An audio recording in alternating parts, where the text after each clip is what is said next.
Hai semua, selamat datang di channel Baca Saham. Pada video ini, kita akan membahas satu topik dengan judul berikut ini. Tapi seperti biasa, semua pembahasan bukan rekomendasi dan hanya informasi. Ingat, kerugian kamu tanggung sendiri ya. Nah, pada video kali ini, saya mau menampilkan beberapa saham yang cenderung memiliki probabilitas kenaikan cukup besar di bulan Juli, setidaknya sejak tahun 2020 hingga tahun 2024. Artinya dalam 5 tahun terakhir, probabilitas kenaikannya mencapai 80% hingga 100% dari sisi probabilitas. Dan kita akan mengambil saham-saham yang menghasilkan laba cukup besar setidaknya hingga video ini dibuat. Tujuan dari video ini agar supaya kamu bisa memanfaatkan momentum di bulan Juli untuk menghasilkan profit baik itu dalam jangka pendek maupun jangka panjang. Tanpa basa-basi lagi, mari saja kita bahas sahamnya. Tapi seperti biasa, semua pembahasan ini bukan rekomendasi dan hanya informasi saja. Disclaimer selalu on. Kita masuk kepada saham pertama. Saham pertama adalah saham BBRI dengan probabilitas yang mencapai 80%. Sejak tahun 2020 hingga tahun 2024 hanya mengalami satu kali penurunan, yaitu di tahun 2021 pada bulan Juli.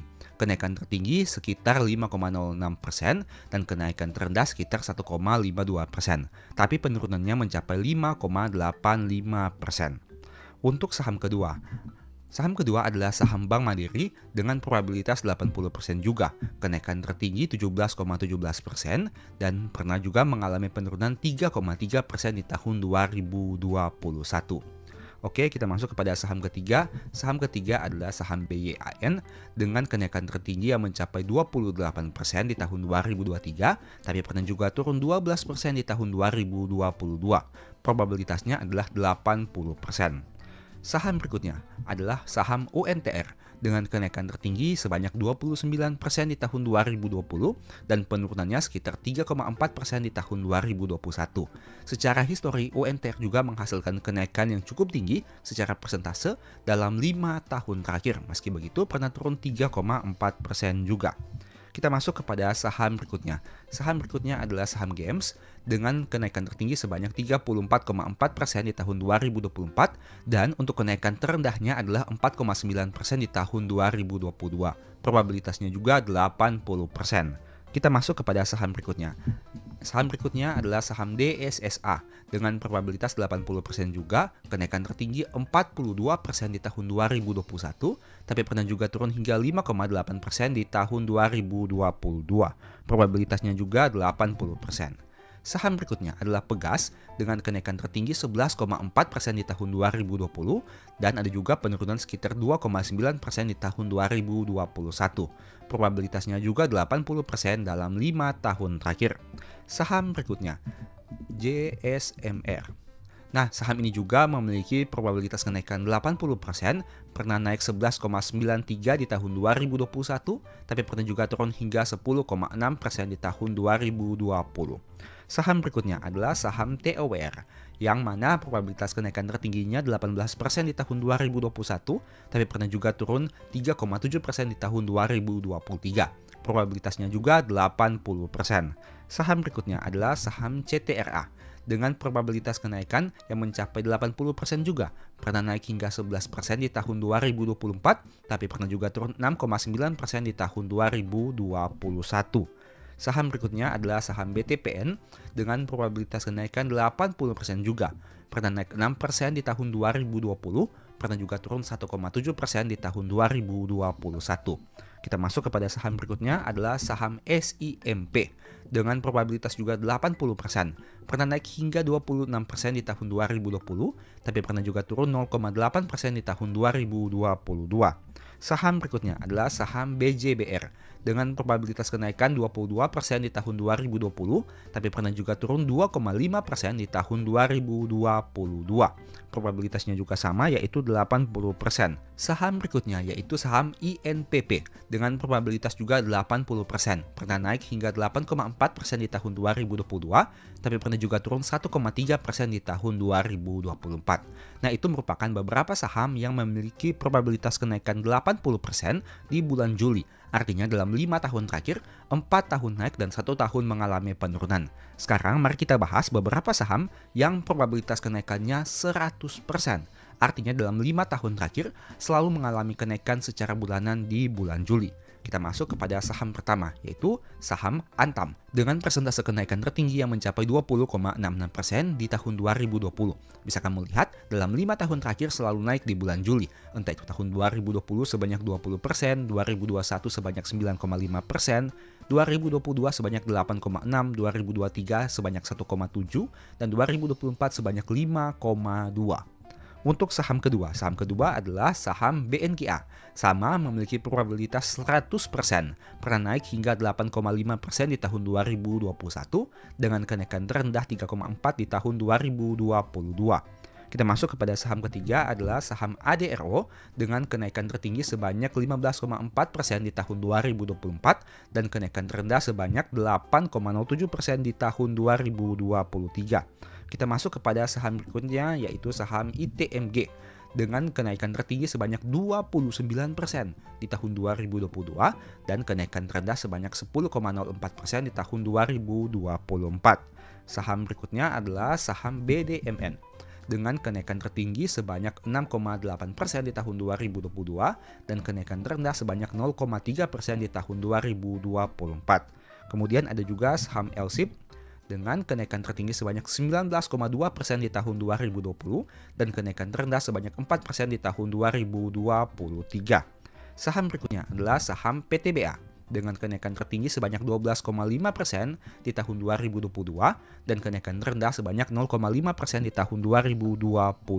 Saham berikutnya adalah saham BNII dengan kenaikan tertinggi mencapai 22% di tahun 2020 dan kenaikan terendah sebanyak 1,1% di tahun 2021. Kita masuk kepada saham terakhir, yaitu saham GJTL dengan kenaikan tertinggi yang mencapai 40% di tahun 2020 dan kenaikan terendah yang mencapai 2,6% di tahun 2021. Nah, dari beberapa saham yang kita bahas ini, menurut kamu bagaimana? Apakah ada saham yang menarik dengan probabilitas yang cukup tinggi di bulan Juli, setidaknya dalam 5 tahun terakhir ini? Tapi ingat, ini hanya merupakan data yang saya kutip dari aplikasi Stockbit. Untuk validasi kebenarannya, silahkan kamu cek lagi di sumber resminya agar supaya hasilnya menjadi lebih akurat lagi. Jadi, disclaimer on, semua pembahasan ini juga bukan rekomendasi dan hanya sebagai informasi saja. Ini hanya merupakan data di masa lalu dan di masa depan bisa saja datanya berubah. Tapi setidaknya berdasarkan data historikal yang sudah ada, kamu bisa melihat historinya sejak tahun 2020 hingga 2024. Nah, menurut kamu bagaimana dari beberapa saham yang kita bahas, entah itu saham-saham yang punya probabilitas 80% kenaikan, entah itu saham-saham yang memiliki probabilitas 100% kenaikan di bulan Juli, apakah ada yang menarik? Ingat, saham-saham yang saya bahas ini, saya ambil tolak ukurnya dari pencapaian laba yang mereka hasilkan. Sehingga mungkin saja beberapa saham besar kamu kenal dan mungkin kamu sering melakukan analisa. Semoga video ini bisa membantu kepada kamu, khususnya bagi kamu yang ingin mencari saham-saham yang cenderung mengalami kenaikan harga saham di bulan Juli. Sebagai informasi sebelumnya juga saya sudah sempat buat satu video yang mungkin bisa berguna. Nonton hingga selesai agar memperoleh pemahaman yang utuh. Banyak praktisi saham yang mengatakan bahwa angka 1 miliar merupakan angka sulit yang butuh waktu dan usaha untuk mencapainya. Tapi apabila angka tersebut sudah dicapai, kedepannya akan jadi jauh lebih mudah. Apakah kamu sering mendengar perkataan itu? Bukan hanya dari 1 atau 2 orang saja. Sudah banyak yang mengatakan hal demikian. Tentu saja yang mengatakannya adalah orang-orang yang sudah terbukti sukses, bukan hanya di saham tapi di bisnis mereka masing-masing. Pertanyaannya, kenapa angka 1 miliar itu sangat penting? Menurut saya, angka 1 miliar itu penting karena apabila kamu sudah punya portofolio sejumlah itu, keuntungan yang diperoleh sudah mulai terasa, baik dari sisi capital gain maupun dividen yang rutin diterima setiap tahun. Selain itu, apabila portofolio sudah 1 miliar, berarti seharusnya kamu sudah serius dengan pasar saham, karena dana yang ditempatkan relatif mulai besar.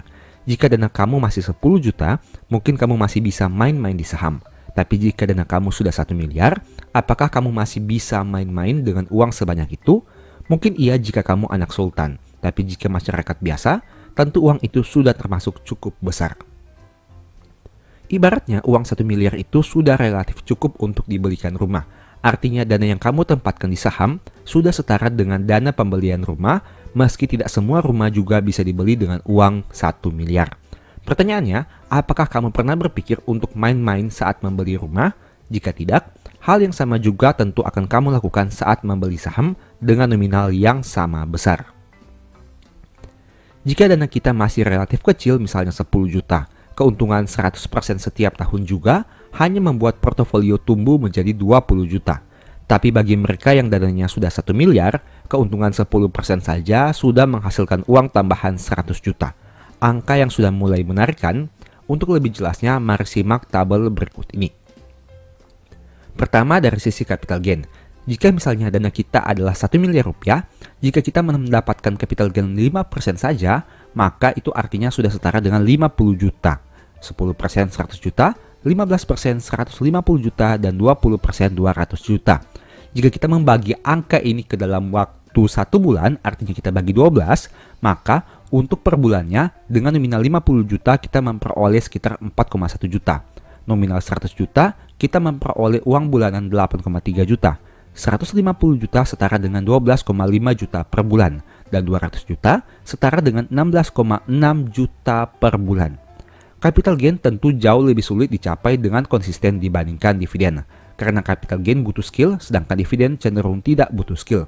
Kamu ingat juga, apabila bisa capital gain, bisa juga capital loss. Artinya, meski kamu di satu sisi bisa memperoleh keuntungan yang besar, tapi di sisi yang lain ada juga potensi risiko yang siap membayangi kamu. Jika kamu bisa memperoleh potensi keuntungan 100 juta, artinya di saat yang sama kamu juga bisa memperoleh potensi kerugian 100 juta. Sedangkan untuk dividen cenderung lebih tidak butuh skill dan lebih aman, karena setiap orang yang memiliki saham yang sama akan memperoleh dividen yang sama. Tidak semua orang yang beli saham yang sama dapat capital gain yang sama, karena tergantung skill yang kamu miliki. Bisa saja harganya sama, sahamnya sama, tapi keuntungan yang kamu peroleh berbeda karena kamu menjual di harga yang berbeda juga. Tapi semua orang yang beli saham yang sama dapat dividen yang sama nilainya, alias dividen per share-nya sama dari pemegang saham yang satu ke pemegang saham yang lain. Karena semua sudah ditentukan. Yang membedakannya hanya tergantung berapa lot yang kamu miliki. Nah, tapi menariknya, apabila kamu mampu menghasilkan capital gain yang konsisten setiap tahun, katakanlah hanya 10% sampai 20% saja. Jika dibagi 12, angka per bulan yang tadi kita katakan sudah sangat menarik karena bisa setara dengan pendapatan dari gaji bulanan seorang pegawai kantoran, misalnya saja sekitaran 10 juta rupiah per bulan. Tanpa kamu harus pergi ke kantor, kamu memperoleh capital gain yang konsisten di saham hanya dengan modal 1 miliar saja, ternyata sudah bisa memberikan kehidupan yang cukup nyaman. Meskipun ingat, setiap orang punya standar hidup yang berbeda-beda. Ada yang menganggap uang 10 juta itu kecil, ada juga yang menganggap uang 10 juta itu per bulan sangat besar. Kedua, kita bahas dari sisi dividen. Masih dengan konsep yang sama. Dengan dana 1 miliar, jika dividen yieldnya 3%, kamu memperoleh dividen sekitar 30 juta setahun. 5% 50 juta, 8% 80 juta, dan 10% 100 juta. Itu artinya jika dibagi 12, angka dividen yield 3% setara dengan pendapatan 2,5 juta per bulan. 5% setara dengan 4,1 juta per bulan, 8% setara dengan 6,6 juta per bulan, dan 10% setara dengan 8,3 juta per bulan. Dividen adalah uang gratis yang rutin diterima setiap tahun. Dan ingat, apabila kamu tetap memiliki sahamnya, itu berarti setiap tahun kamu berpotensi menerima dividen yang berulang dari perusahaan. Tentu saja, di tahun ke depan, seharusnya dividen yang diterima akan semakin besar jika perusahaan berhasil mencetak laba yang semakin besar dan memiliki payout ratio yang sama. Apabila nominal dana sudah mencapai 1 miliar, paling tidak kita bisa mencapai dividen yang setara dengan UMR setiap bulan. Ini menarik karena dividen merupakan uang gratis yang akan kamu terima secara rutin. Itu artinya tanpa kamu harus melakukan apapun, baik itu jual ataupun beli, kamu hanya diam saja dengan saham yang kamu miliki, dividen akan rutin disetorkan ke rekening kamu setiap tahun apabila perusahaan mengambil keputusan untuk membagi dividen di tahun tersebut. Nah, saya mau bahas kilas tentang dividen yield. Kamu bisa lihat di sini. Biasanya untuk saham yang membagi dividen yield sekitaran 3% merupakan saham-saham besar yang dividennya tidak terlalu menarik. Contohnya saja seperti BBCA. Untuk dividen yield 5% merupakan saham blue chip yang bagi dividen rata-rata setiap tahun. Misalnya seperti BRI, Mandiri, BNGA, TLKM. Untuk saham dengan dividen yield 8% biasanya merupakan saham bank daerah dan beberapa saham besar yang harganya turun signifikan. Misalnya seperti BJTM, BJBR, dan ASI. Dividen yield 10% biasanya merupakan saham batubara yang rajin bagi dividen jumbo, misalnya ADRO, ITMG, dan PTBA. Nah, artinya dari angka dividen yield kamu lihat ini, berarti kamu tidak harus membeli saham yang aneh-aneh, tapi kamu bisa beli saham-saham yang sudah terkenal, yang sudah memiliki kinerja baik bahkan dalam waktu puluhan tahun, memiliki manajemen yang baik, valuasinya masih masuk akal, dan lain sebagainya. Kamu bisa memperoleh dividen hanya dengan membeli saham-saham tersebut, disimpan, dan rutin menerima dividen setiap tahun apabila perusahaannya mengambil kebijakan membagikan dividen. Dari simulasi tadi tentu angka 1 miliar sudah menjadi menarik bagi sebagian orang yang awalnya mulai membeli saham dengan dana terbatas. Meski begitu selalu ingat bahwa keuntungan berbanding lurus dengan potensi kerugian. Artinya kita tidak boleh hanya lihat enaknya saja, tapi kita juga harus sadar bahwa jika ada potensi resiko yang sama besarnya juga. Jika keuntungan 10% dari 1 miliar adalah 100 juta, berarti kerugiannya juga adalah 100 juta. Apakah kamu sudah punya mental yang cukup kuat untuk menghadapi apabila mengalami rugi 100 juta? Hal itu juga harus kamu pikirkan saat memutuskan untuk beli saham dengan modal yang relatif besar. Untuk mencapai angka 1 miliar tentu tidak mudah. Khususnya di saham, setidaknya ada dua hal yang harus dilakukan, yaitu menggulung keuntungan yang diperoleh setiap tahun dan tambah top up dana. Artinya kita butuh untuk profit konsisten setiap tahun dan rutin menambahkan dana setoran di portofolio. Idealnya kita harus melakukan dua hal itu agar portofolio bisa tumbuh dengan lebih cepat. Karena jika hanya melakukan salah satunya saja, maka hasilnya kurang optimal. Misal, dana awal kamu hanya 10 juta meski profit konsisten 50% setiap tahun, yang mana hal itu sangat sulit terjadi dalam jangka panjang, pertumbuhan dana kamu akan cukup lama mencapai angka 1 miliar. Begitu juga dengan top up dana. Meski kamu rutin top up dana 50 juta setiap tahun, tapi kinerja portofolio tidak profit konsisten, hasilnya juga sama saja, di mana dana portofolio akan sulit tumbuh ke angka 1 miliar. Itulah alasannya butuh keduanya agar pertumbuhan portofolio bisa lebih optimal. Sebagai informasi, saya sudah membahas hal tersebut dengan lebih detail pada ebook Stock for Living. Apabila kamu tertarik untuk mengetahui pembahasan tentang compounding dengan lebih terperinci, mungkin ebook itu bisa bermanfaat. Demikianlah pembahasan singkat pada video ini. Selalu ingat bahwa semua saham yang disebutkan bukan rekomendasi dan hanya bersifat edukasi serta informasi. Mohon juga agar dapat mengecek kembali data yang ditampilkan karena bisa saja terjadi kesalahan pengetikan atau pengambilan data. Di video berikutnya ingin dibahas materi apa lagi? Tulis di kolom komentar ya. Sebagai informasi, berikut ini beberapa list ebook baca saham. Pertama, psikologi saham.